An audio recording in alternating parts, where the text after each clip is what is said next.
Присягаю на верность Республике Беларусь. Не просто слово клятвы, якая пачынае шматгранную службу вартавых эканамічных інтарэсаў краіны. І адразу 5 – Беларусі, России, Казахстана, Кыргызстана и Армении у Брэсце, які з'яўляецца заходнімі воротами Еўразійскага эканамічнага саюза. Эканаміст-менеджер по спецыяльнасці Ганна Зинович у шэрагу 37 новобранцаў брэсцкай мытні.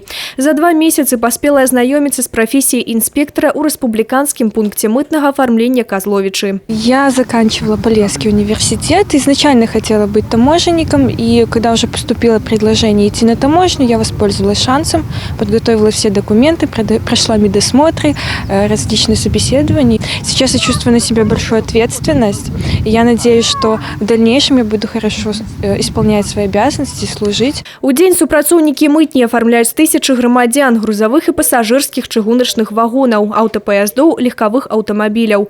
Выяўляюць выбуховыя и наркотычныя рэчывы, каштоўныя металлы и іншае. С начала года в Брестской таможне оформлено порядка 2 миллионов транспортных средств. Границу пересекло более 5 миллионов физических лиц. По сравнению с прошлым годом рост по тем же транспортным средствам, грузовым транспортным средствам порядка 4%.